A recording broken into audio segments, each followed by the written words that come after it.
World. Okay, so it started. Hello, and thank you all for joining us for this important conversation that we are having tonight about members of the Haitian community, the beautiful culture of the Haitian people, and the many contributions that they make to our society. We will not repeat or go back to some of the despicable comments that were made about the Haitian community not too long ago by people who I say should know better. However, what we will do tonight is have a meaningful conversation with members of the Haitian community, as well as with representatives from a mental health or behavioral health company that provides mental health supports to adults and youth who are represented among African immigrants and Caribbean immigrants. We all have talked about how excited we are about this conversation tonight. And so what I want to do is I want to start us off. We have as our panelists, important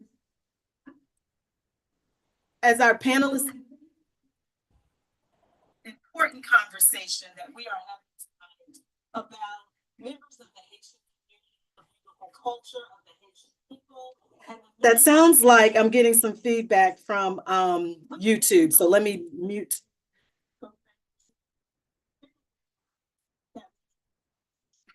Not too long ago by people who I say should know better. However, what we will do tonight is have a with members of the Haitian community, as well as with representatives from a mental health or behavioral health company that provides. There we go. All right, so I am hoping that the people on Zoom, if they cannot hear, have them text you. I was getting feedback from YouTube. YouTube Live is working now, but I want to go back to say that we have joining us to have this meaningful conversation. And I will be the first to say that we've experienced some technical difficulties, and I often say that ain't nothing but the devil trying to have us not have this conversation. So without further ado, these ladies have been patiently waiting for the last 10, 15 minutes for us to work out a few technical issues. We have with us Ms. Daphne Tells LaFortune, who is the founder and the executive director of the Carolina Haitian Women's Society, and Ms. Chantal Lerbors, who is the program director with the Carolina Haitian Women's Society. The world is watching the United States as it responds to some of, as I said, really the unfortunate and horrific attacks on the Haitian community, even verbal assaults, as well as the potential heightened risk for physical assault done to that community in America as a result of what happened about a month or so ago. Demeaning and unfounded comments by several former and currently elected officials, including a sitting member of Congress and a former president.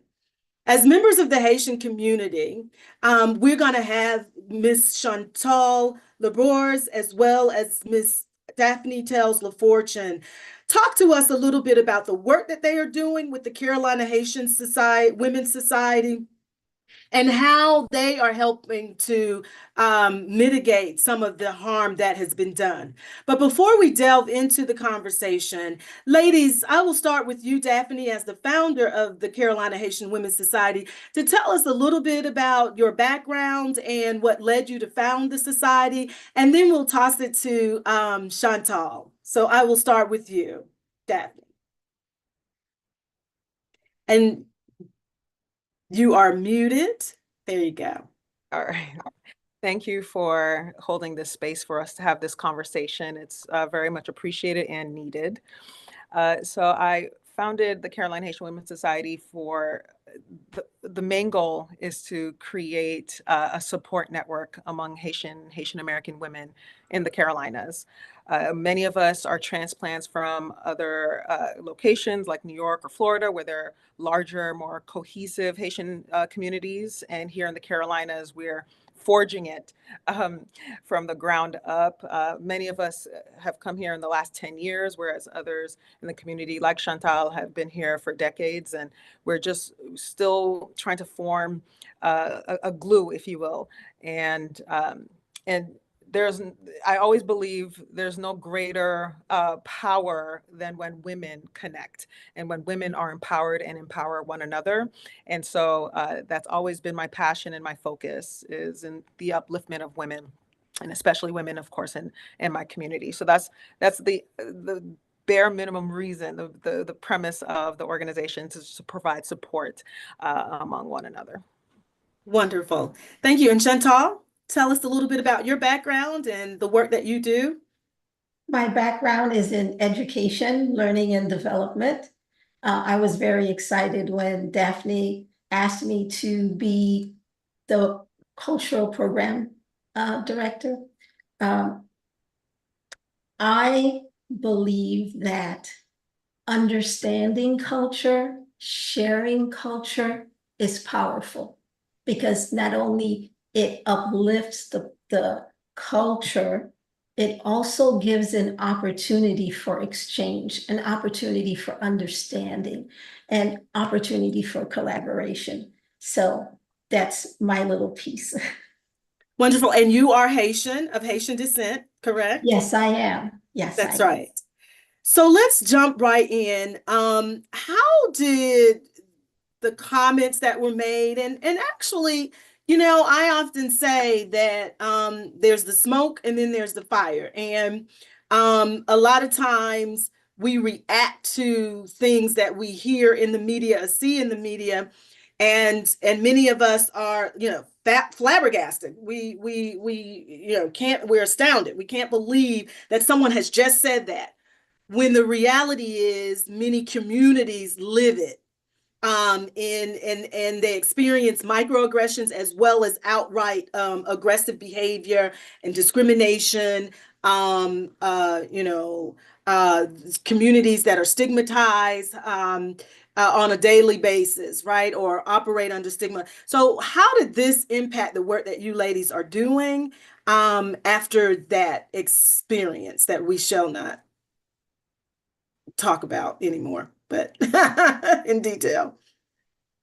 Well,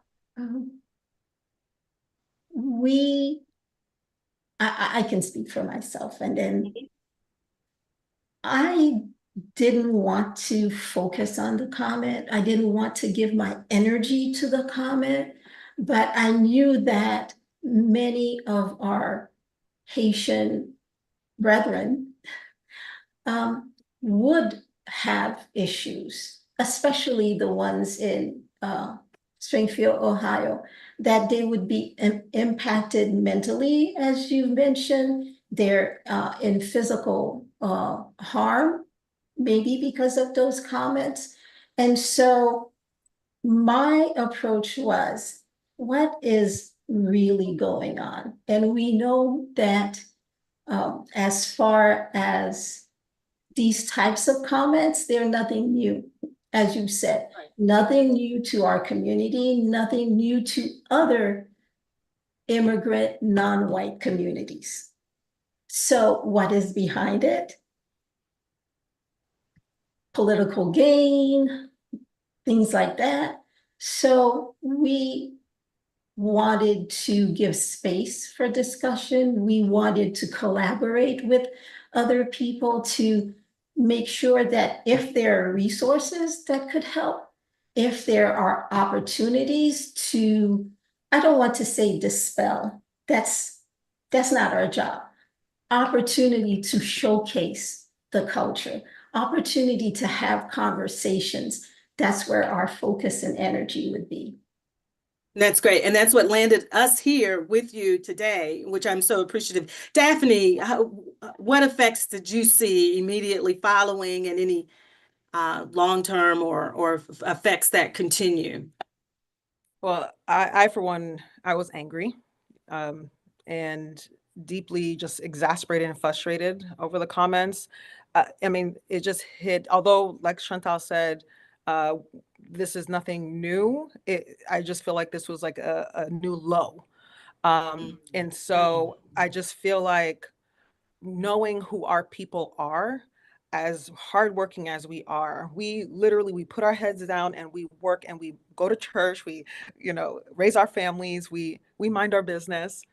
And to to know the journey that a lot of our newcomers experienced, the hardships that they experienced to get to this country, to make a better life for themselves, and to then suffer that kind of disrespect. Uh, it was a lot to take, personally. I love what you just said. I'm going to use that because I've seen a lot of new lows. Nothing new, but a new low. Um, I want to shift for a few minutes because even though it wasn't new and it was a new low, it was still a low, and it was still a form of trauma. And we know that some people have the skills to navigate through that. Adults have the skill when compared to young people. Young people might think they have the skills, and especially school age kids, K through 12 school age kids. And so I know that it was a traumatic experience. It was traumatic for me to hear it. And so to be a part of the community that was objectified in that way, no doubt had some mental health implications. And so tonight, also on the panel, are two professionals, co-founders of Health Star. You can find out more about them at healthstar.care. Carabina Nguru and Philemon um, are two leaders in this space working to provide mental health services to members of the African immigrant and Caribbean immigrant and refugee communities. And so thank you both for joining us in this conversation. These comments have had a negative impact, as I stated, on Haitians in America. From your perspective and the work that you are doing to provide mental health services to immigrant and refugee communities, please share with the audience the mental health implications of these and similar comments made about refugee and immigrant populations.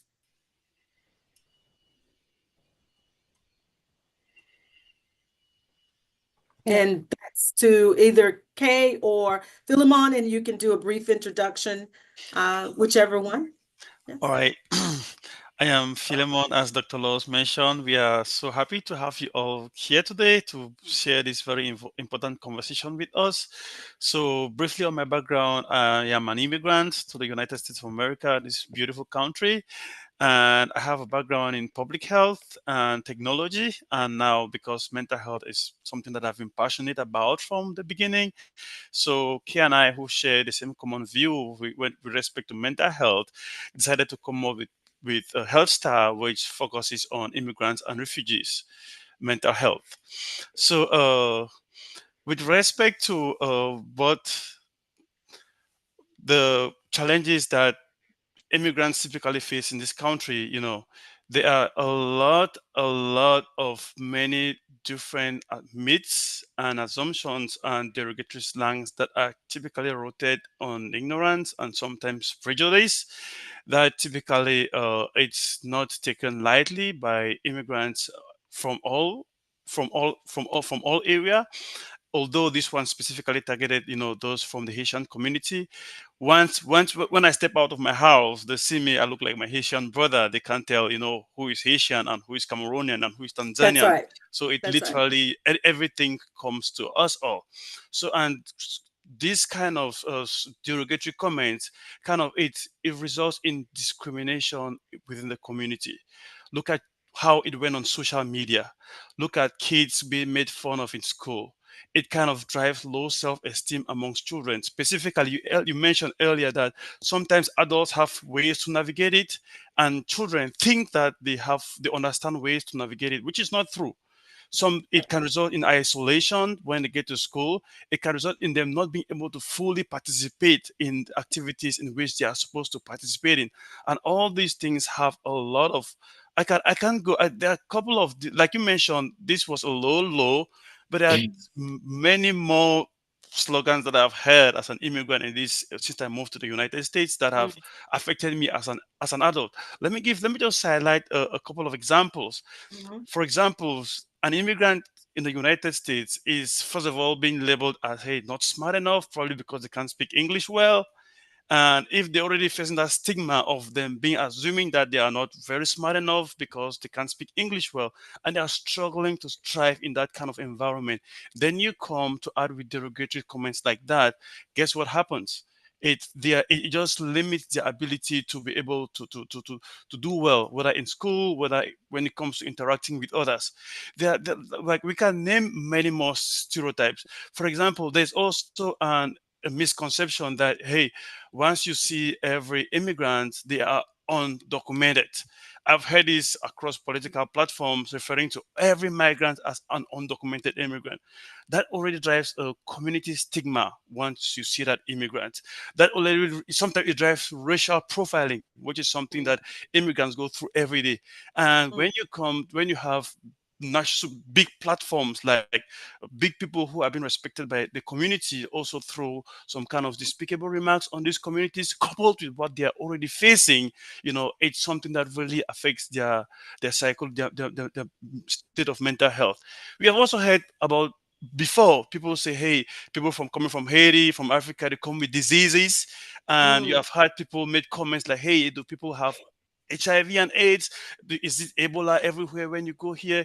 If people are already dealing with these things and they are trying to develop ways to cope with this, and we have people who are those that we look up to in the society as leaders also adding to this, then hey, it has a really huge toll to play on the Well, health, on the mental health of the communities. And this is what we navigate with every day. They come to us at HealthStar to seek to seek help with that. right. And with respect to talking about going to the details of how that it affects them mentally, I will be handing over Mhm. to Kay to speak a little bit more Yes, on that. Sure. yes. Thank you. Thank you, Great. Dr. Lowe's. Thank you, Phil. So I'll go straight into the mental health impact on such comments and myth in the society, in the community, and now in such a big platform. Such myths and slurs of comments create an environment of constant stress and fear, which can lead to things like depression. You know, when you live in a community or in a society that views an immigrant through such negative lenses, it leads to you worrying about your safety, about your legal status or the well-being of your family. I'm sure there's a lot of people that are worried about their kids playing outside in certain neighborhoods because of such comments that were made. Now kids are worried to be outside. They are confused. Why can't we play outside? Maybe we can't even explain to the kids why they don't even understand this, why these comments were made and why they can't be outside and why it's not safe. They can lead to things like depression. When you're continuously exposed to prejudice, it can result to erosion of your self-worth, which can contribute to a loss of hope, optimism. And then there are issues of identity issues. When you're constantly being told that you don't belong or you are inferior, that can also result in deep-seated identity struggles. And for the case of refugees, they're already suffering from trauma leaving their countries that they carry with them to the United States. Then coming here and facing discrimination, it compounds those traumas and often you constantly triggers the PTSD that they are already experiencing from migrating from their countries to this country. Absolutely. Wow. Very powerful information that you've shared, both you and Phil. So depression, anxiety, constant stress, chronic stress, right? Can and what a lot of people fail to realize is that there is a connection between mental health issues and conditions and chronic health issues and conditions. And so it sort of exacerbates the health and well-being risk factors. So hypertension, not managing other chronic health conditions like diabetes, and which can lead to kidney failure, heart failure, all of these things. And so one of the things I really want people to get out of this conversation tonight is that those were not just words that landed in a space that had no impact. Those are words that reverberated across communities and across populations as in terms of age and demographics. And so thank you for sharing the implications, the mental health implications. We can come back to that later in a little bit about what Health Star does and how you are helping so many other immigrant and refugee or new arrival communities. But I want to shift the focus. I don't want this to get stay where too heavy. I want to shift to highlighting the positive contributions and the rich and vibrant culture of the Haitian community. Now, I must tell y'all, I have never been to Haiti. However, I dated briefly a guy whose family was from Haiti when I lived in the DC area, and his brother went on to become a lawyer. He had a young brother who he worked to pay for his college education, which was just so admirable and in my eyes. Now he was he has some issues as a partner, not as a Haitian, but as a man, as a bad date. But really lovely family, lovely community, fell in love with it. And so I want you all to share, Daphne and Chantal, share, how do you describe and what would you like people to know about the Haitian community and its beautiful culture? Either one, and you can unmute yourselves. Sure. Thank you. Many of you are aware of the problems Haiti is facing and the reasons Haitians are immigrating to the US. The media covers the crisis. Tonight, we have the opportunity to share another picture of Haiti. That's right. Before highlighting Haitian history, I'd like to give you a little tour. Wonderful. Haiti means land of mountains in the Taino Arawak language. It is a country of diverse climate zones, flora, and fauna. Haiti has some breathtaking views and beaches. French and Creole are our official languages.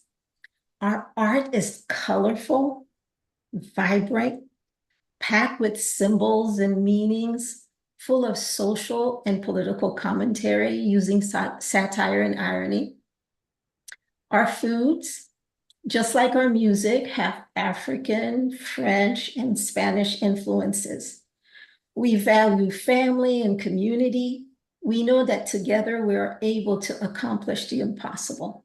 For example, in the rural areas, this is embodied by the Creole word conbite, a traditional Haitian practice of communal labor that involves collaboration and partnership. It refers to the spirit of community and unity that is achieved through shared accomplishments. We believe in the importance of tradition and preserving it. We're able to express joy and gratitude even in the midst of terrible hardship through faith and hope. In Haitian culture, many will finish a sentence with si Dieu vle, which means God willing. Many don't realize that we have untapped natural resources from oil reserves to natural gas, gold, and copper deposits. If we could only have peace to be able to take advantage of that. That's another topic of conversation. Well, I mean, before you continue, you just hit on something that's really important. The beautiful natural resources in Haiti makes one wonder if some of the conflict that is happening isn't by design, because, I mean, it is a beautiful, beautiful, beautiful place that I think that a lot of people would see a lot of benefit and capital that they could make from there. But I didn't mean to detour there. I took us off on a little brief detour because I would love to get into some of the socio-political stuff later. But thank you. Continue on, Chantal. I apologize. No worries. We were on a tour and we took a little detour. Now back. Haitian independence proclaimed that freedom was not just an American or French right. It was a human right. The formerly enslaved challenged a narrow interpretation of who had the right to be free. Haiti's impact did not stop at being the first successful enslaved revolt and the first independence Black republic. Early in the 19th century, Haiti helped many Latin American countries like Venezuela obtain their independence. Haiti even helped the Dominican Republic gain independence and was the first country to recognize Greek independence from the Ottomans. Haiti took a stand against Nazi Germany by issuing life-saving visas to Jewish refugees during World War II. So these are some of the things that we did globally. Daphne will talk to us about the connection between Haiti and the US. Mhm. Dr. Laws, I saw your face. You looked astonished, right? As Chantal was sharing these tidbits. Yes, absolutely. This is a history lesson. I am really loving this. Continue on. Thank you. And, I think that, that's on a global scale, but if we hyper focus on just the US, I think many people don't realize how deeply interwoven Haitians have been in US history and culture. We've made incredible contributions. For instance, Chicago was founded by a Haitian man, Jean-Baptiste Pointe de Sable. And he has a statue or a bust. It could be bigger, in my opinion, that commemorating his contributions to that city. The Revolutionary War, Haitians fought alongside American forces at the Battle of Savannah in 1779. There's also a statue commemorating that. And one of the people depicted in the statue is a young little boy playing the drums, and he ended up being one of the leaders in Haiti, King Henri Christophe. And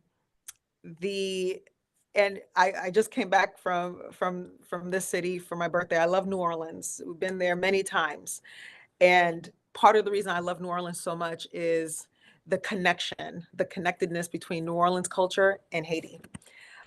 In fact, from Mardi Gras to funeral processions when they have the band, or weddings when they have the band following, to some of the foods, red beans and rice, like all that is traced back to Haiti generations ago. And Haitian refugees, including free people of color, we brought over traditions, food, and music, and it's just become a core part of what we now know as New Orleans culture.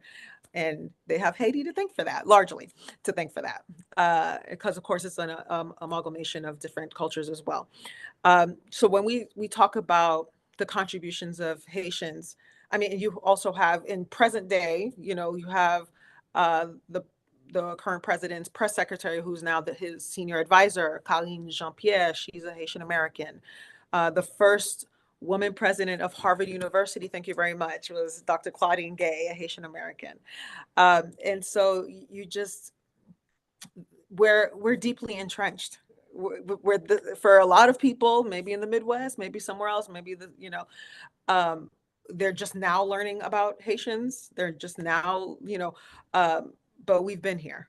And we're very much, like you said earlier, Dr. Laws, Haitians are Americans. That's right. And so, that's just not even the tip of the iceberg. It's the tip of the iceberg of how impactful we've been to culture here in this country. Yes, absolutely. And one of my favorite artists is Alex Baptiste out of Savannah. Are you all familiar with him and his work? You have to be. Okay, so he's like on the waterfront down in Savannah, Georgia. So when you said the Battle of Savannah, it triggered, and I have a piece of his artwork actually hanging up in my house. I was blessed to be able to purchase it directly from him. He had just finished painting it. He paints down on the waterfront in Savannah, Georgia. You have to go visit him and see his amazing artwork. And given the technical difficulties that we had starting on, I would pull him up because there's a small little clip on his work. It's like a minute, maybe 2 minutes long. But I'm not going to start messing with all of that and get us like all in a tangle again. But thank you, ladies, for sharing that. You are absolutely right. Both of you have shared, have, as they would say, dropped some knowledge that I was not even aware of and informed about. And I can't wait to share this again, this segment again, so that people also can learn what you just shared, who were not able to join us live. I want to shift because I think when we talk about Haitian culture, and we talk about immigrant communities and refugee populations in general, and then I'll open this up to the panel. In general, what are some of the myths and stereotypes? Phil, you went into quite a few of them that was important. And so what are some of the myths? You've shared the beautiful things about the Haitian community, but as immigrants and new arrivals, people that come recently, refugees and so forth, what are some of the myths that people have about the immigrant community? I can think of one that I say whenever I hear this, I can tell that this person has not traveled because as a global traveler, an international traveler, someone who is on a lifelong quest to learn and to know about other cultures, spent the longest time away was spent a month. I spent a month in Durban, South Africa, and have been into other places. Did some medical mission trips in Guyana and some other places and stuff. And I can tell when somebody has not traveled. And I started traveling globally many years ago when I was in what they called junior high school at that time, 8th grade. So I was 13 when I got my first, trip abroad and passport. One, and that comment is they're uneducated, they're dumb. And I push back and I'm like, wait a minute. We're talking about people who generally speak 2, 3, 4, 5, maybe languages. We're talking about people who have made the contributions like Daphne, you just eloquently pointed out. Dumb and ignorant, uneducated is definitely a myth and a stereotype that needs to be debunked. What are some others that just clash with what you just said? It's just not that you need people to know. Leaving after they've watched this, okay, disavow yourselves of that. Let's move from that because this is not who we are as an immigrant community and population. Right, thank you, Dr. Lewis. I had initially mentioned a few that had crossed my mind initially just because I couldn't keep them, because once when you walk through the streets every day, you greet somebody and everybody's on social media these days, right? You hear musics like they're stealing our jobs, they're stealing our jobs, they're stealing our jobs. Oh, yes. It went viral on TikTok, went viral on Facebook, went on every social media platform.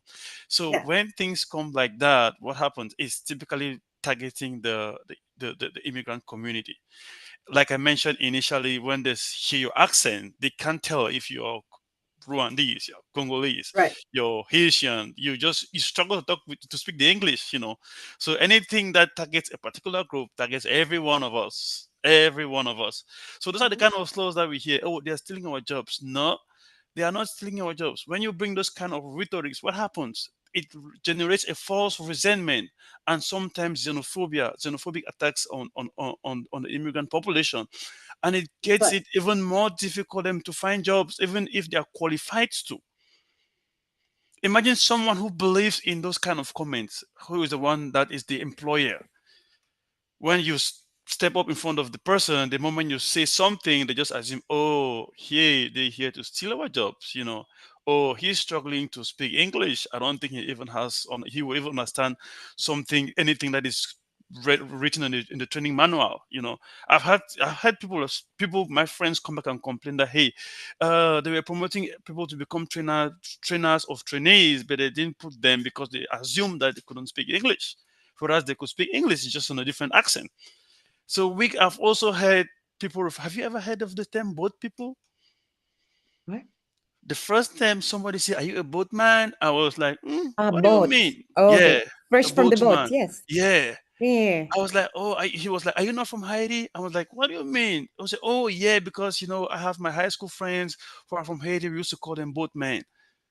Then I Yeah. went to do some research on why they say, and I read that, okay, the reason that they say that is because they assume that everybody that lives in Haiti and is moving to the United States come on a boat through Florida. Yeah. So imagine Kate being referred Well, to that. even just the assumption that everybody from Haiti came on a boat Yeah, instead of flew, right? Instead yeah, of travel. And I think I'm glad you mentioned about the job. So let's stay with like the Haitian experience. The news reports that came after were very revealing and telling. In Springfield, in fact, it was the Haitian community that saved that economy, right? And that allowed that the purchasing of their homes and the contributions, the setting up their businesses, revived what was a dying community and economy, and increased the property values.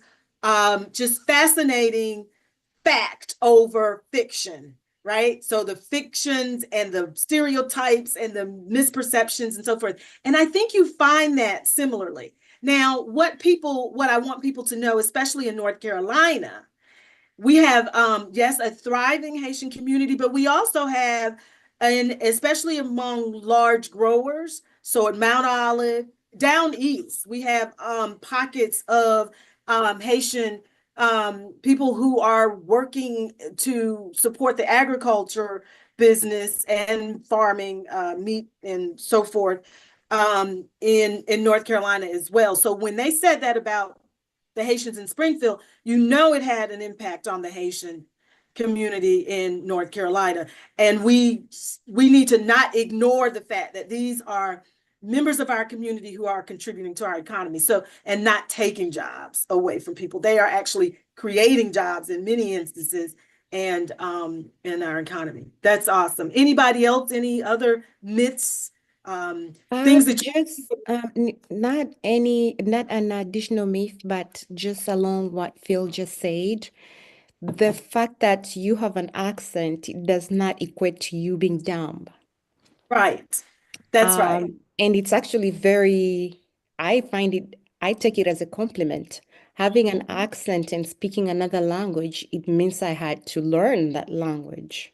That's And right. I think research, I don't have the facts yet, but people who learn Python or coding, it's the same way that the brain works when you're learning a foreign language. So actually, Mm. people with accents are super smart. Exhibit A. I think so. Exhibit A, B, C, and D on here, you all. And I agree. Daphne, Chantal, Phil, and you. It's so I agree. And I think, that's why I said I push back whenever I hear an American and I'm like, well, how many languages can you speak? Let's start there first. Because oftentimes, so I'm very quiet in a room full of immigrants because I know there I'm not the smartest in the room. So I thank you all. I want people, if you, especially young people, if this gets into the hands of young people, what is your message? As having been there, having walked the walk, having come to America as immigrant, what do you want to tell them to give them hope and to reinforce that pride they should have about themselves, their community, their culture, their homelands? what should we do? Because we, like you said, Chantal, we want to talk about the positive and lift up. Well, I think that's one of the things that we want to do, especially with the cultural awareness program, is to highlight cultural heritage, because research has shown that when you know who you are able to do so much more. Because when somebody comes and says you can't, you have that foundation that says, well, I mean, since 1791, we've been doing great things. Why can't we do great things now? And I'm in a country where I have all the resources that can help me tap into that greatness. Also, knowing who you are. I don't want to use the word ambassador, because I don't want young people to feel like there's something that's being put on them.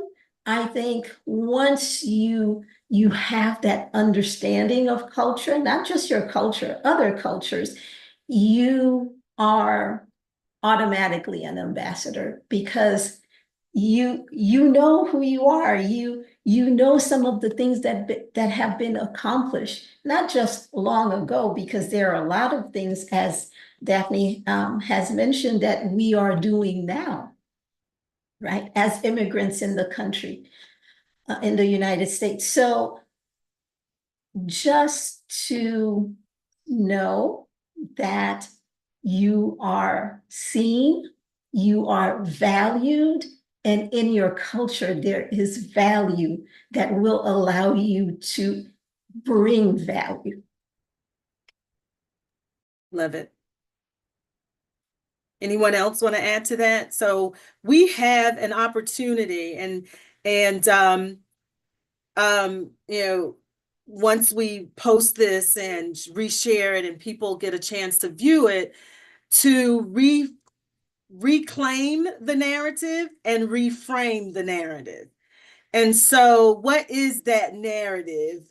I think we've said it through all of what we've talked about here tonight.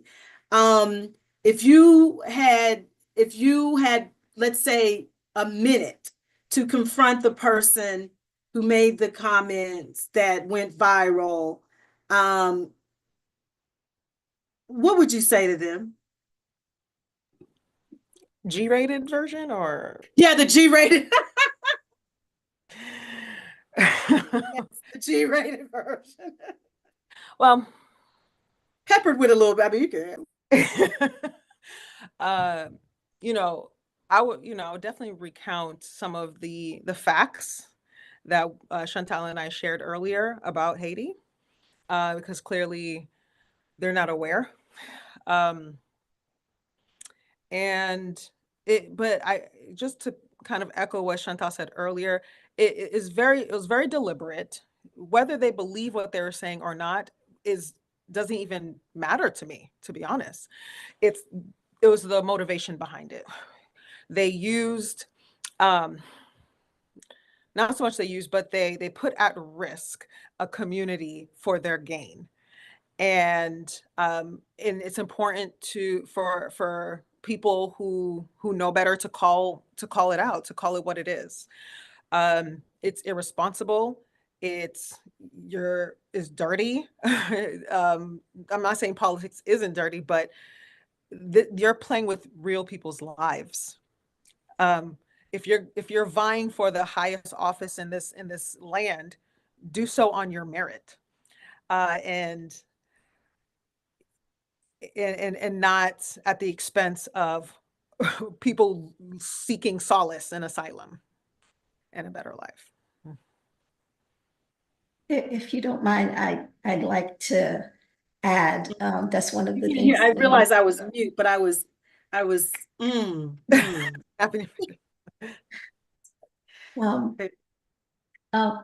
one of the things that I wanted to emphasize since the beginning is that, like I said, this is nothing new. demonization of non-white immigrants through falsehoods about their diet is a political tactic. So Yeah. when Right. I heard the comments, my immediate reaction was that the racial or ethnic target keeps on changing, Mm. Mm. but the goals remain the same. Wow. Stoke fear, create division, spread misinformation, and use the ensuing outrage, confusion, and Mhm. heated rhetoric for political gain. That's why I didn't want to get sucked into it. Mm. Right. We already have a goal, uh, the Carolina Haitian Women's Society, and I felt, yes, our goal is even more important now. That's right. The cultural awareness, the idea of cultural competency Mm-hmm. is important. Yeah. I may not reach that person. I may never meet that person that Mhm. shall remain nameless, but I can reach other people. I can reach other Haitians. I can reach other Americans. Yeah. And so in doing that, we hope that the people who are our neighbors in our community will understand and not be swayed by the rhetoric. That's right. Very well said. Before we go to closing statements and an opportunity for you to share what you've got coming up, how people can get involved, how people can support you.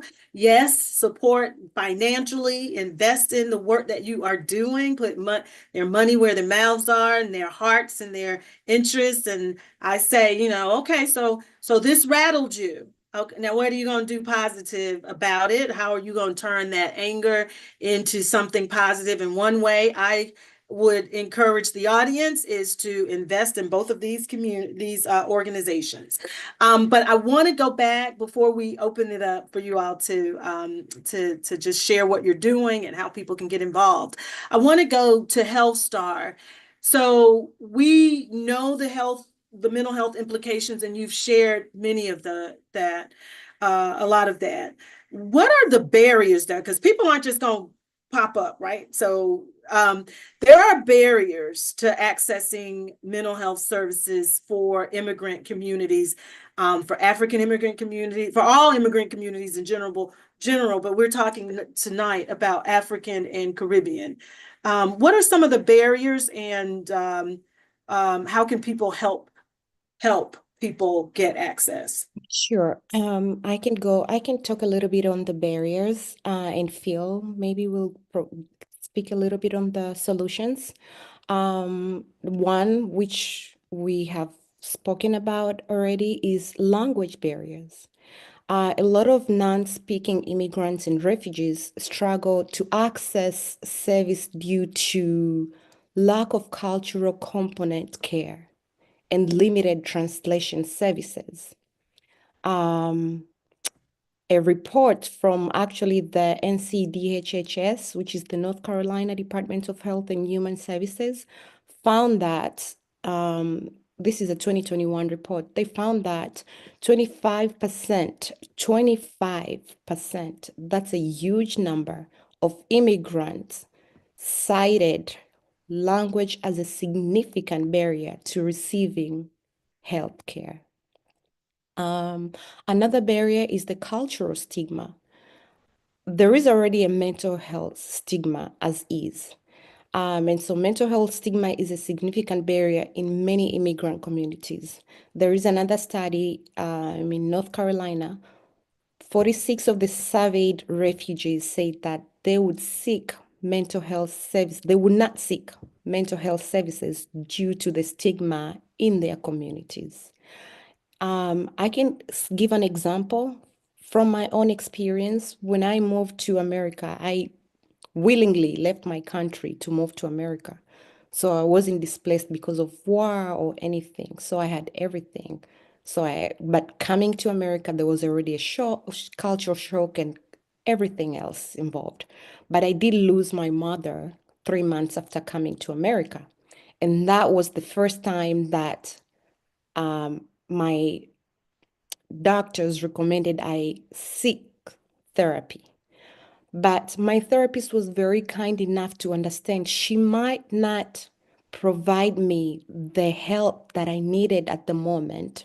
One, because of the cultural differences. She didn't understand how to support me at the moment. How we mourn is very different. How people mourn in America is very different. You have 3 days off and you're back to work. It's a whole month here. And also my accent or me explaining my needs at that moment was a challenge as well. So those are some of the barriers that I've faced myself. And other challenges could be financial and insurance access. When you freshly arrive in America, you're not worried about healthcare, to be honest. You want to be safe. You're already worried about leaving a country where there's war or, issues like genital mutilation or whatever reasons. Mental health is the last thing you're thinking about. And knowing that you can access insurance is also a problem. So many immigrants and refugees, particularly though that those are not documented, face this barrier in securing health care and health insurance and even affording mental health. 60% of refugees are not covered by Medicaid or private insurance upon arrival. And so I'll invite Phil to talk about how HealthStar is trying to solve these barriers for immigrants and refugees. All right, thank you. That is great, Kay. Yeah, as we know, coming, migrating to this country as an immigrant typically comes with a lot of challenges. And like Kay did mention, mental health is the least thing on your list of priorities. First, you need a place to sleep. Once you get a house to sleep, you'd realize that you need a car because it's not like where you're coming from, where every place is accessible on foot. You're thinking about how you're getting a car. Oh, it's summer. Temperatures are out 90s. You don't, it's something that you've never been dealing with. Oh, it's winter. It's freezing cold outside. You've never been dealing with that. So all these things together with the things that you were going through really, really have a significant toll on your mental health. So how do we overcome this as Health Star? The first thing is the cultural competent care. Health Star strives that, hey, if you come from West Africa and you need a therapy, we get you a therapist that is of West African descent. If you come from Haiti, you speak Creole, we try to link you up with a therapist that is able to speak Creole. First of all, you're talking to a therapist that speaks Creole. First of all, provide that emotional safety. And I don't even want to go to language, overcoming language barrier, because that is a second big piece of it. So just you will be able to connect with someone who comes from that cultural environment in which you're coming from, gives you the ability to be able to spill out everything that you have been holding in you. So HealthStar strives to provide you with that kind of care that helps you to overcome that cultural barrier. Let's talk about the language one now. There are people who only speak French and Creole. There are some who speak Swahili. There are some who speak Lingala. There are some who speak different languages based on where they come from. And for most cases, it's difficult for them to find translators for every therapy session that they go through. So therapy is like a waste of time to them. First of all, let me tell you an example. When I'm doing anything that is a telephone and I have to talk to a third party to translate to another party to talk to them before they get back to me, in my head, I'm like, oh, let me just get through this thing and leave this place. It's a big barrier to communication. And if we are able to provide linguistically appropriate therapy, which is something that HealthStar is specifically focused on, making sure that people get therapy in the language in which they understand most and can best communicate in, it's something that is really one of the pillars of HealthStar.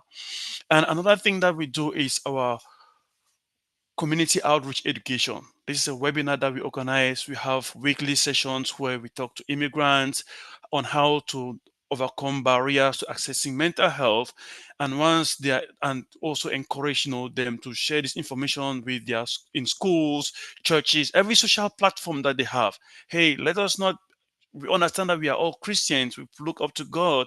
We also need support from trained personnel. So we try to explore every forum through which we can use to be able to enable people to be able to overcome the barriers to accessing mental health. And another thing is, one of the things that we are looking forward to, and that is what we are trying to do, is policy advocacy. You know, policies really, when it comes to passing policies that cater for the mental health needs of the population, we typically don't take into consideration that. For example, if we have policies that put in place that helps to educate people on the things that they do that they impact the mental health of the population, guess what? They will have to learn the things that they are doing that is detrimental to the immigrant population and have to restructure how they approach them. So if we incorporate these things into right through our policies and everything that we do in our community, that will be great. And that is one thing that HealthStar is also doing. We are trying to get into the networks with the MCOs, all organizations in not in not in the states that have that people look up to for assistance in one way or the other. We are trying to make sure that, hey, the mainstream, the streamlined positive behavior towards immigrants in every aspect of the activities that they are doing. So another thing that HealthStar is doing is providing supportive network. We have organizations like the Haitian women, where it provides a forum for people to be able to learn. We have the North Carolina immigrants community, where we also encourage people to join out to partner with those organizations that offers opportunities for people to be able to learn more and be able to understand the world from an immigrant perspective, and which will shape how they are able to correlate with them. Is Phil, I think is it could just be me, but I don't see you on the screen anymore. Is it just me? I don't see him either. Do you see me? But Can we you hear hear me? you. Yes, Oh, that's important, but we've lost you visually. We see the golden, I mean the Bridge. what bridge is that out in San Francisco? We see that bridge. But oh, we didn't see you. But those are important. That's important information for people to know and to understand. And thank you all, Health Star and the Carolina Haitian Women's Society, for what you're doing. And Health Star, you are filling a gap, because when I did research, I could not find a mental health provider, a company like yours, that was specifically providing mental health services to Caribbean and African immigrants and refugee communities. So thank you. I want to open it up now. I will go to you, Daphne and Chantal. This is the closing statements. What are you all doing? How can people get involved and support the work that you're doing?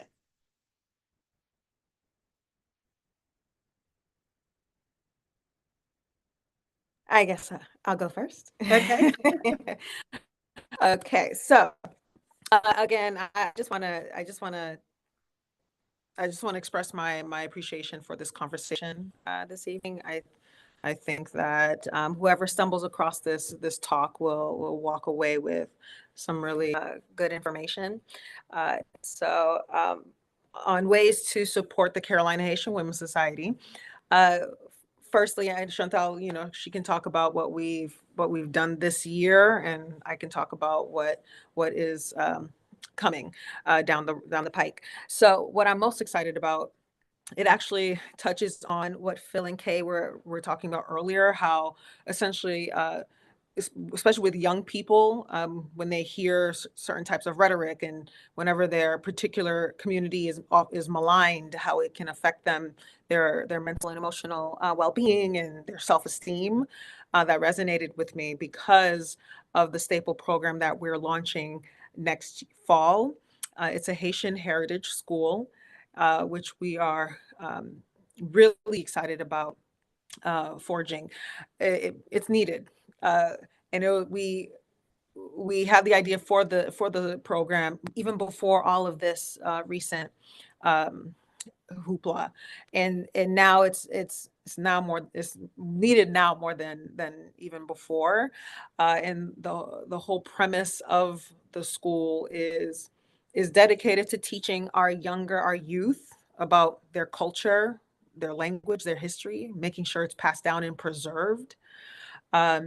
Even though we're here in the United States, for one, I was born and raised in the United States, but I am very much, uh, I have Haitian blood running through my veins. I'm very proud of where my people come from, and I want my son, who is 5.5 years old, to feel the same way. And so the Haitian Heritage School seeks to address that, and we're really excited about that. And we also are launching actually this month our an inaugural issue of our magazine. It's called Femme Vaillant magazine. Femme Vaillant in Creole translates to Women of Impact. Think of Essence magazine, but for Haitian and Haitian American women, where in these pages, we plan to highlight our stories, our achievements, provide pertinent information. It's just going to be I like to call it a beautiful reflection of who we are as a complex and people, especially women primarily. So we're really excited about that. And but beyond that, we're always growing. We're always focused on continuing to work collaboratively with community partners, other organizations. We're actively fundraising for our programs and initiatives, and just trying to seek partners who will help us continue to create this powerful support system. And Chantal can go into more specifics on some of our cultural programs. And tell them where, if they want, what's your website? So how can they reach you? Sure. Our website is HaitianWomenSociety.org, and the same for our Instagram and Facebook, Haitian Women Society, or at Haitian Women Society. Thank you. Chantal, anything you wanted to add to the wonderful work that you're doing? Sure. One of the things that I want to highlight is that being aware of your culture, being proud of your culture, and as Daphne said, wanting to preserve your culture does not mean that you can't be part of a larger culture. As a matter of fact, now the name escapes me now, before it was all about acculturation, and the immigrant had to give up their culture to be able to be in the American society. And later on, the date and name escapes me, this researcher decided to do some research and realize that when you have a solid foundation, it's easier to be part of a larger culture. Like you were talking about, mental health is better, health is better, and you become the someone who can bring so much to that culture and be able to not have kind of like dissociation because am I this culture or am I this culture? And that's why for those of us who have been here forever, and Daphne, who was born here, we're Haitian American. It doesn't have to be like this. So I wanted to say that. So That's right. some of the things that we've done, celebration of Haitian independence, where we had activities for the kids, opportunities for adults to get together, and to highlight Sujumu, which was awarded protected heritage status by UNESCO. We've done collaboration with another group in the Triangle, Haitians of the Triangle, to celebrate Haitian Flag Day in May. We're working on Creole Kids Day. We've had a genealogy webinar, and we want to, yes, to kind of delve into the Haitian genealogy. We will continue with future webinars and guest speakers to address topics that our audience is interested in and topics that are needed. We're also working on curating and developing resources to support cultural awareness and cultural competency, as well as help organizations who are helping Haitian immigrants. Awesome and wonderful and important, necessary work that I am looking forward to continuing to partner or collaborate and support you all in getting the word out and doing the work and celebrating the work that you're doing. Very much needed. And I think we mentioned before, Haitian Independence Day is celebrated on January 1st, right? Yeah, and so that's also Emancipation Day for African Americans. We celebrate that. BP Harris was doing some cooking. A video popped up where she was doing some cooking and that's where we have the collard greens, we have the black eyed peas and the collard greens that have significant symbolic, connotations. So thank you all for sharing, you and Chantal. I want to toss it to you and Daphne, Chantal. I want to toss it now to Kay and Phil. What are you doing at HealthStar? Anything open to the public? Anything you want people to know before we end? I apologize. I have some technology Oh, that's all malfunction. right. Yeah. Yeah, that seems to be the Yeah, story. it's my camera is turned on, but for some reason I don't display. So maybe people want to hear me more. All right. So, Halstar, if you have your calendar, please just go to it. Bookmark October 24th. Halstar will be celebrating their work at the Bachelor Museum in Uptown. You can go to our website at www.healthstar.care, and you also go to LinkedIn and put in HealthStar. You should be able to find us there. And hey, it's open. Everybody comes, see the work we do, celebrate with us, because hey, we are in this together. Very good. Thank you. Well, I am so thrilled that you all endured the startup with patience and grace and got us into where we are now. And that is the end of what I think is a very informative, rich conversation that needed to be had. That's important to share. And as Daphne said, whomever stumbles across or gets their hands on this, they will certainly I will use the word blessed, be blessed and better for it. The information that you shared is information that a lot of people may not know, and I would bet that they don't know, and but need to know. So thank you all for your time tonight. Thank you for sharing, and thank you for sharing with your respective audiences. We look forward to continuing this conversation. This is the beginning and not the end. We support and salute you in the work that you do, each of you on this panel. You are important to not just the people that you serve, but you are important to all of us because you represent, I think, what a lot of people overlook, and that is integrity, character, love for all, and a genuine love for this country. And so thank you for your contributions. And we will conclude tonight here. We'll stop here, and hopefully we will have some more conversations and opportunities to have conversations. So thank you all.